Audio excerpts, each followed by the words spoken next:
अरिहन्ति सिद्धि उपाध्याय साधु सर्व अर्थ के प्रकाशी मांगे लिख उपकारी हैं। जिन्हीं को स्वरूप जाने रागते भई जो भक्ति काय को न माए स्तुति उच्चारी है। धन्य धन्य तिन्हीं से काज सब आज भय कर जोड़ बार बार वंदना हमारी है। मंगल कल्याण सुख ऐसो हम चाहते हैं। हो मेरे ऐसे दशा जैसे तुम धारी है। हो मेरे ऐसे दशा जैसे तुम धारी है। हो मेरे ऐसी दशा जैसे तुम धारी है। जय जिनेंद्र, हमारे YouTube चैनल जिनमार्ग में आपका स्वागत है। हमारा पद्म पुराण ग्रंथ चल रहा है। आप सब ध्यान से इसको सुनिएगा और स्वाध्याय का लाभ लीजिएगा। पर्व 67 शांतिनाथ मंदिर का वर्णन एवं पूजा का आयोजन।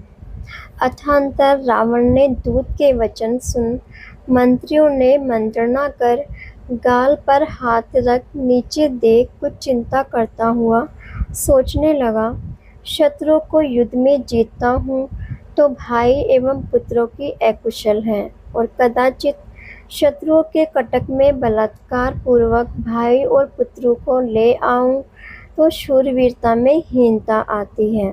यह कार्य क्षत्रियों को योग्य नहीं। क्या करूं?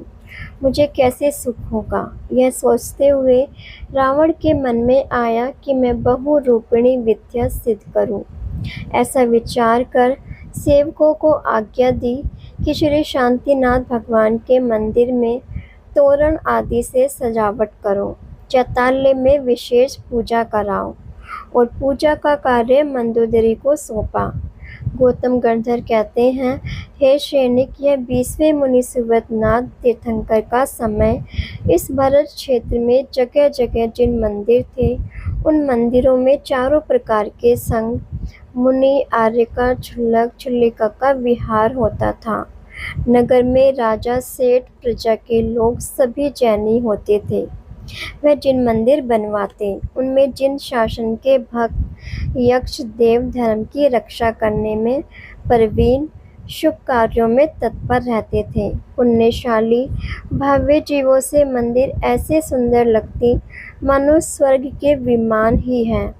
जगह जगह मंदिरों में दान पूजा आदि से प्रभावना होती। पर्वत पर्वत, गांव गांव, नगर नगर, वन वन, भवन भवन, घर घर में जिनेंद्र भगवान के मंदिर थे। महासजावटों से युक्त, गीतों की ध्वनि से मनोहर, बाजों की ध्वनि से गुंजायमान होते थे। तीनों काल लोग दर्शनों को आते थे, साधुओं के समागम में रहते थे।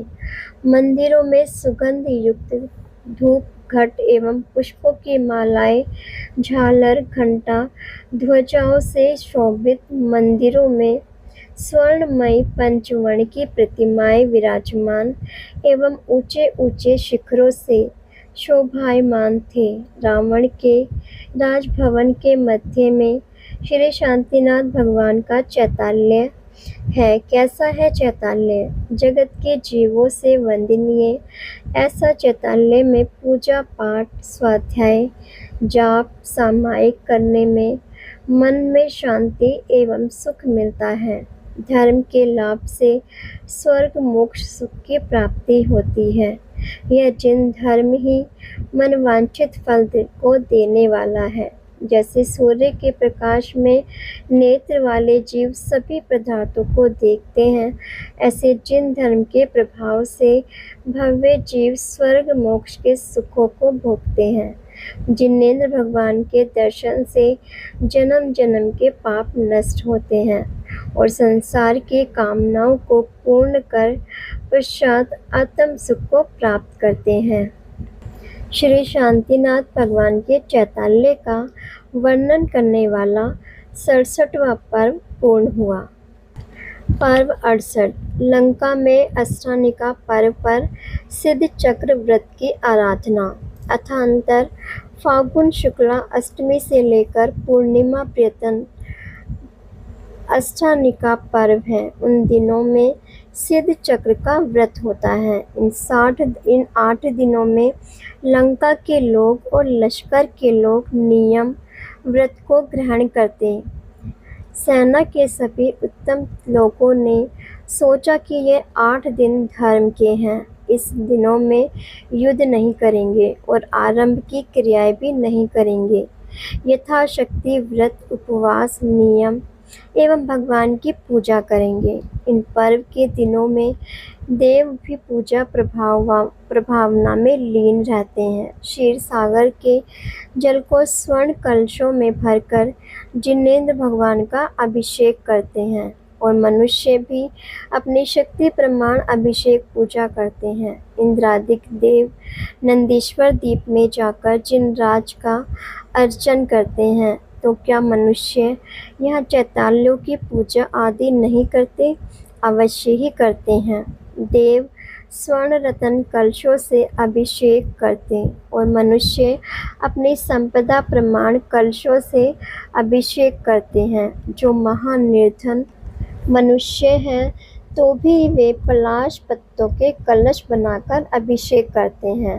देव रत्न, स्वर्ण के कमल आदि अष्टद्रव्य से पूजा करते हैं, तो मनुष्य भी अपनी शक्ति प्रमाण अष्टद्रव्य, चावल आदि से पूजा करते हैं। लंका के लोगों ने ऐसा विचार कर भगवान के चैताल्यों को उत्साह सहित ध्वजा पताकाओं से एवं स्वर्ण रत्न मोतियों से सजाया और रत्न स्वर्ण के चूर्ण से मंडल बनाए।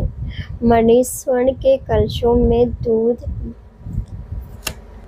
एवं मोतियों की माला कलशों के कंठ में लगाकर ऐसे कलशों को भक्ति से हाथों में लेकर जिनेंद्र भगवान का महाभक्ति से मंत्र पूर्वक अभिषेक किया। नंदन वन और लंका वन के अनेक पुष्पकर्णिका, कंदप, चंपा, पारिजात, मंदार, गुलाब, जूही, चमेली, केवड़ आदि मणि, स्वर्ण आदि के कमलों से जिनराज प्रभु की अष्टद्रव्य से पूजा करने लगे तथा ढोल, मृदंग, ताल, मजीरा, शंख इत्यादि अनेक बाजों के साथ नृत्य गान हुए। लंका के निवासी कसाई छोड़ आनंद पूर्वक 8 दिनों तक भगवान की अमूल्य द्रव्यों से पूजा करते रहे। जैसे नंदीश्वर द्वीप में देव पूजा करते, ऐसे रावण श्री शांतिनाथ भगवान के मंदिर में जाकर पवित्र मन से भक्ति पूर्वक पूजा करने लगे। उत्तम गणधर कहते हैं, हे सैनिक, जो महाविभूति सहित भगवान जिनेंद्र की पूजा करते हैं, उनके पुण्य का वर्णन कौन कर सकते हैं। वह श्रेष्ठ देवगति के सुख भोग पुण्य चक्रवर्तियों के भोगों को प्राप्त होते। पश्चात राज्य को छोड़ मुनि व्रत को धारण कर महातप से परम मुक्ति को प्राप्त होते हैं। कैसा है तप? सूर्य से अधिक है तेज जिसका। जिनेंद्र भगवान की पूजा भक्ति से सम्यक की प्राप्ति होती है। सम्यक से रत्नत्रय की आराधना करते हुए आत्म सुख में लीन होते हैं। आत्म सुख ही सच्चा सुख है। वह सुख अरिहंत सिद्ध को ही होता है। शांतिनाथ चैताल्य में अष्टानिका का उत्सव वर्णन करने वाला 68वां पर्व पूर्ण हुआ। पर्व 69। अष्टानिका में लोगों को व्रत नियम धारण करने का आदेश। अथांतर शांति का कारण श्री शांतिनाथ भगवान का मंदिर कैलाश के शिखर समान ऊंचा रावण के राजभवन के मध्य में सुमेरु पर्वत के समान सुशोभित हो रहा था। रावण ने मंदिर में जाकर विद्या साधन की इच्छा से अद्भुत अनुपम द्रव्यों से भगवान का अभिषेक, अनेक बाजों की ध्वनि एवं मंत्रों की शुद्धि पूर्वक किया। पश्चात मनोहर द्रव्य, महासुगंधित धूप, रत्नमयी दीपक एवं अष्ट द्रव्यों से श्री शांतिनाथ भगवान की पूजा की।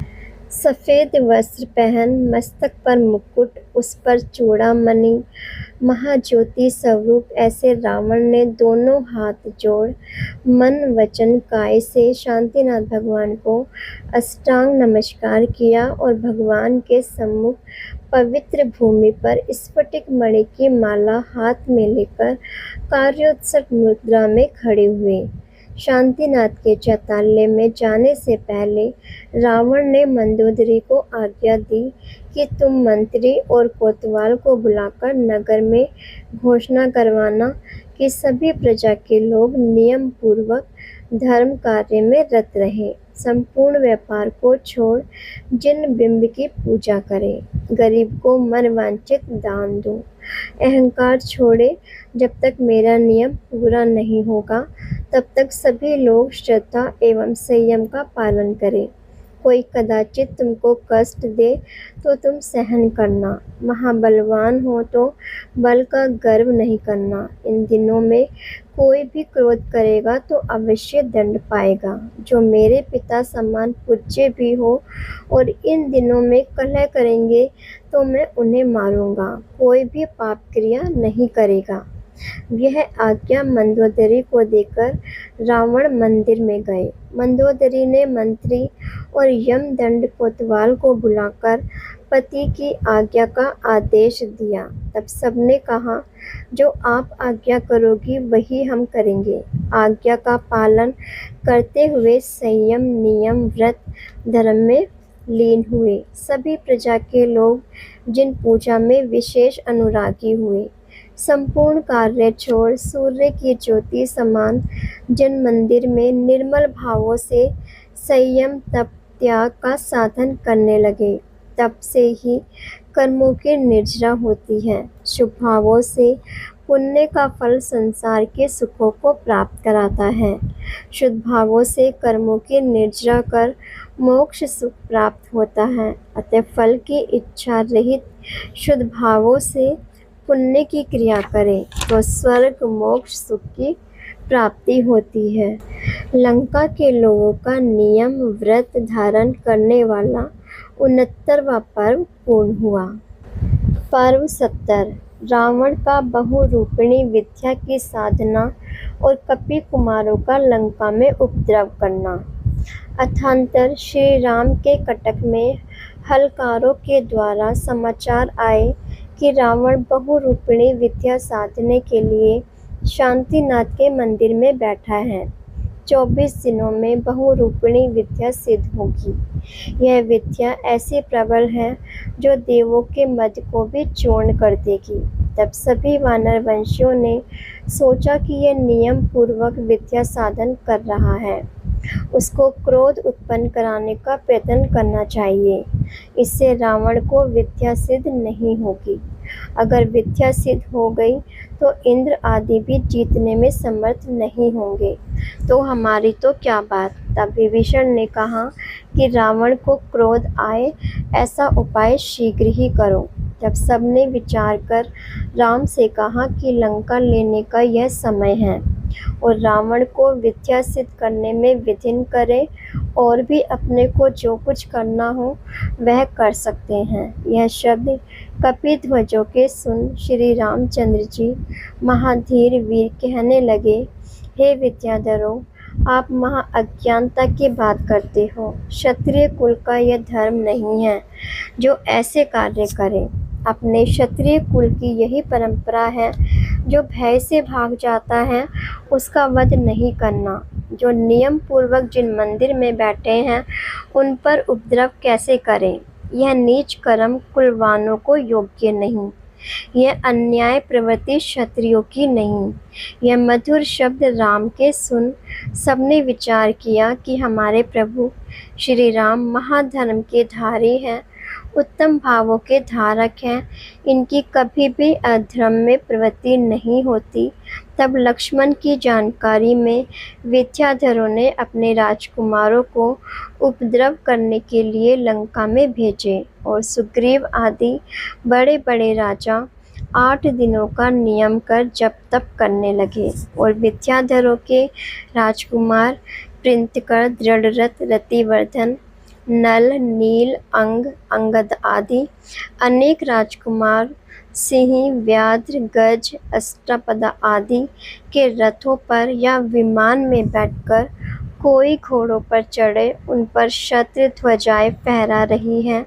दसों दिशाओं को गुंजाते हुए लंका में प्रवेश किया और मन में विचार करने लगे कि बड़ा आश्चर्य है। यहाँ लंका के लोग निश्चित बैठे हैं, किसी को संग्राम का भय नहीं। देखो रावण की गंभीरता। कुंभकर्ण, इंद्रजीत, मेघनाद बंधन में पड़े हैं। हस्त, प्रस्थ जैसे योद्धा मारे गए और अक्ष आदि अनेक योद्धा कट गए, मर गए, तो भी लंकापति को कोई चिंता नहीं। इस प्रकार की चर्चा परस्पर कर रहे हैं। विभीषण के पुत्र सुभूषण ने कपि कुमारों से कहा कि तुम निर्भय होकर लंका में प्रवेश करो। बालक, वृद्ध, स्त्री, इनको तो कुछ नहीं करना। शेष लोगों को परेशान करो। तब सभी राजकुमार चंचलता पूर्वक लंका में उपद्रव करने लगे। लंका के लोग इनको भयानक क्रियाओं को करते देख दुखी हुए। रावण ने राजमहल में भी कपि कुमारों में महा उपद्रव किया। तब राजमहल में अनेक राजाओं को चिंता हुई कि यहाँ तो मृगंदा आदि की मंगल ध्वनि होती, निरंतर स्त्रियां नृत्य करती, जिन पूजा में लीन राजकन्याएं धर्म कार्य में तत्पर हैं, वहाँ शत्रु सेना के क्रूर शब्द एवं उपद्रवों का देख भयभीत हुई। सब मन में सोच रहे हैं कि अब न जाने क्या होगा। इस प्रकार नगरी के सभी लोग व्याकुल हुए। तब मंदोदरी का पिता राजा मय सेना सहित कवच पहन आयुध ले युद्ध के लिए राज दरवाजे पर आया। तब रानी मंदोदरी ने पिता से कहा, हे तात, जिस समय लंकेश्वर मंदिर में पधारे उस समय आज्ञा कर गए थे कि सभी लोग शांति से रहना, कोई कसाई मत करना। इसलिए आप कसाई पूर्वक युद्ध मत करो। यह दिन धर्म ध्यान के हैं, धर्म का सेवन करो। अगर युद्ध करेंगे तो स्वामी की आज्ञा भंग होगी और आप फल अच्छा नहीं पाएंगे। यह वचन मंदोदरी के सुन राजा मय शांत हुए और शस्त्र नीचे डाल दिए। वानरवंशी राजकुमारों ने अपनी मर्यादा तोड़ नगर का कोट भंग किया, वज्र के कपाट दरवाजे तोड़े। अब हम जगत के सभी जीव सुखी हो, इसी मंगल भावना के साथ यही विराम लेते हैं। कल हम इससे आगे का स्वाध्याय करेंगे। इसे आगे सुनने के लिए चैनल को सब्सक्राइब करें, लाइक करें और शेयर करें। जय जिनेन्द्र।